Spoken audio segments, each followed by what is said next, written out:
ओम हरि ओम।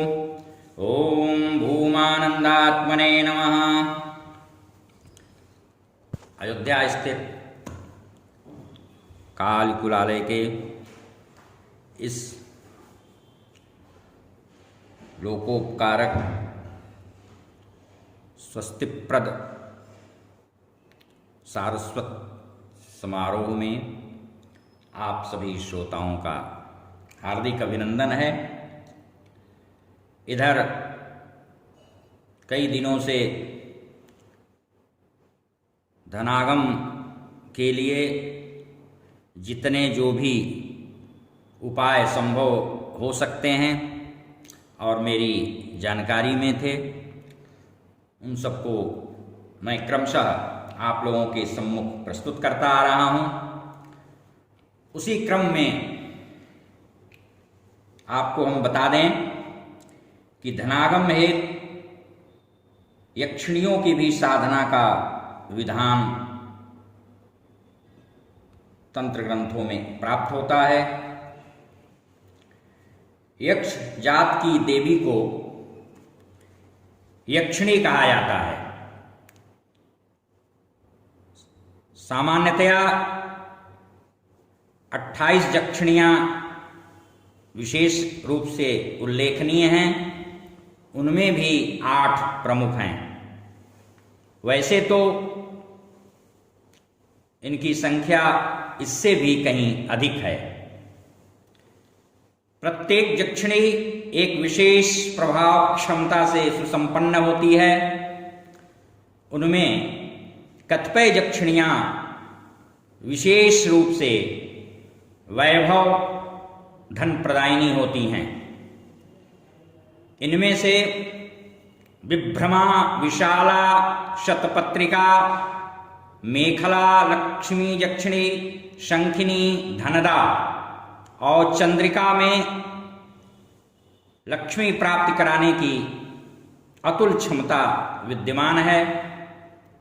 या यूं कहें कि अन्य यक्षिणियों की अपेक्षाकृत उक्त कथित यक्षिणियां विशेष रूप से अधिक श्रीप्रदा सिद्ध होती हैं।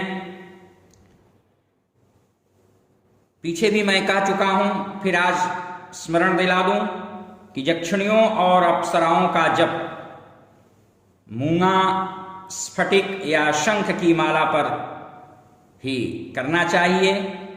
अभाव में रुद्राक्ष का भी उपयोग हम कर सकते हैं।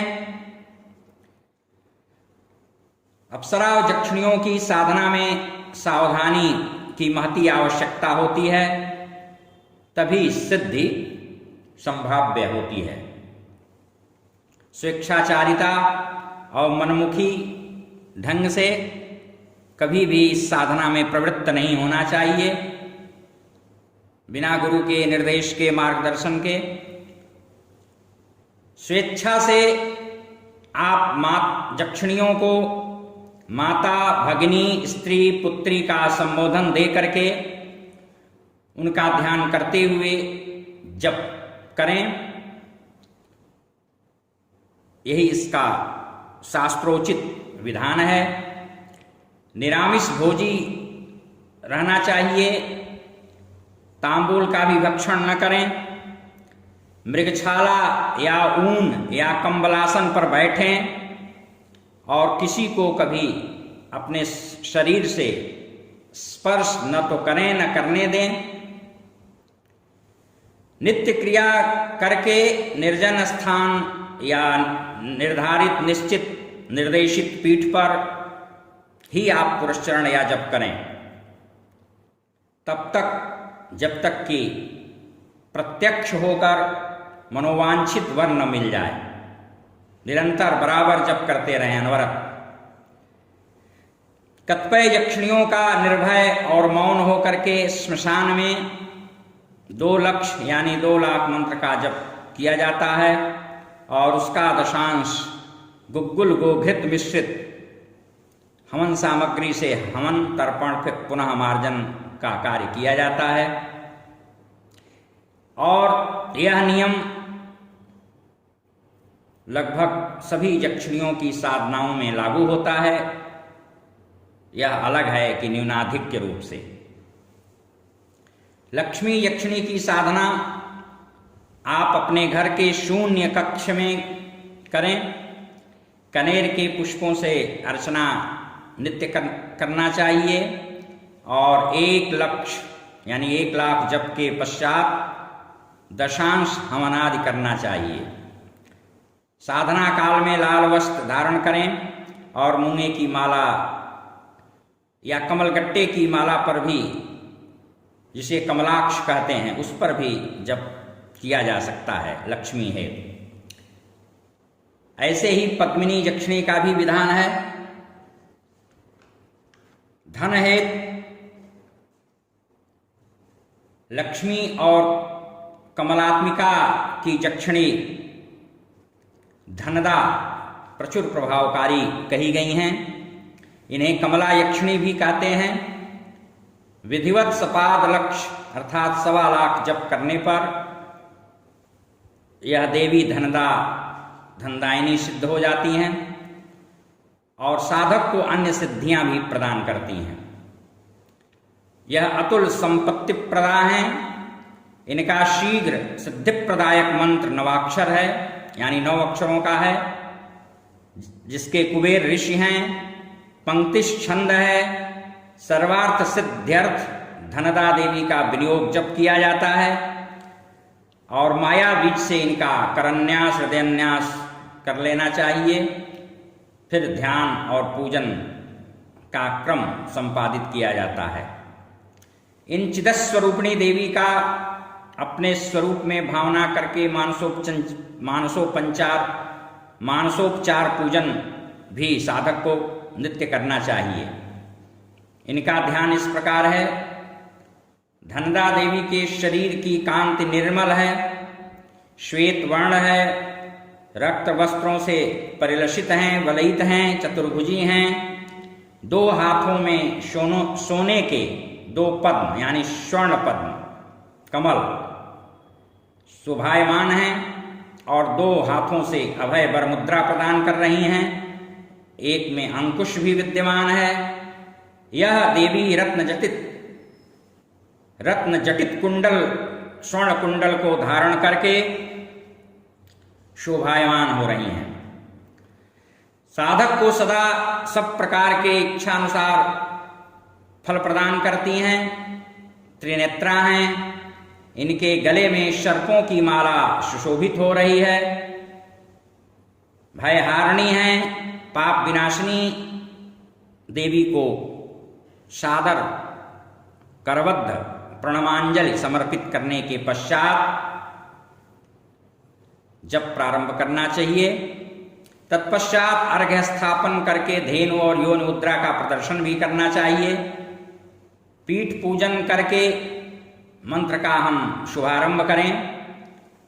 आधार शक्ति से पद्मासन तक पीठ देवताओं के नाम के आदि में प्रणव और अंत में नमः शब्द का योग करके हमें पूजन संपन्न करना चाहिए। पुनः ध्यानपूर्वक मूल मंत्र से आवाहन पूर्वक क्रम से षडंग पूजा को समाप्त करके न्यास करना विहित है। पूजन द्रव्यों को नाम मंत्र से चतुर्थ्यंत उच्चारण करके समस्त द्रव्यों को देवी के सम्मुख समर्पित कर देना चाहिए। शिवालय, कदलीवन, बिल्वमूल यानी बेल वृक्ष के नीचे बैठकर पश्चिमाभिमुख होकर इनका अनुष्ठान करें। हविष्यान्न खाएं और अनुष्ठान पुरस्चरण काल में ब्रह्मचर्य व्रत का पूरी निष्ठा के साथ पालन करें, कठोरता पूर्वक। यदि हो सके तो प्रतिदिन 100 पाठ करें अथवा यथाशक्ति संयत होकर के। संवत यानी 1 वर्ष में इनकी कृपा वृष्टि होने लगती है। यह धनदा लक्ष्मी स्तोत्र का विधान है।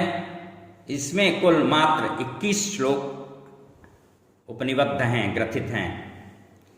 धनदा स्तोत्र भी है, इसका 11,000 पाठ करके पुरस्चरण कर लेना चाहिए। तत्पश्चात प्रतिदिन एक पाठ करते रहने से धनागम के सभी मार्ग प्रशस्त होने लगते हैं, खुलने लगते हैं। इसमें मात्र कुल 11 श्लोक हैं। एक अन्य स्तोत्र में 16 श्लोक हैं। धनदा यक्षिणी के कवच का भी पाठ पूजन प्रारंभ करने के, जब प्रारंभ करने के पहले और अंत में कर लें तो अधिक अच्छा, नहीं तो आदि अंत में से एक बार ही सही, लेकिन उस कवच का भी पाठ अवश्य कर लेना चाहिए। कवच का पाठ कर लेने से साधक की रक्षा होती है और कोई नकारात्मक प्रभाव उसके शरीर पर, उसके मन मस्तिष्क पर नहीं पड़ने पाता है। इसलिए कवच का पाठ बहुत ही आवश्यक होता है किसी भी साधना में उस देवी देवता का। हरि ओम। शांति शांति शांति।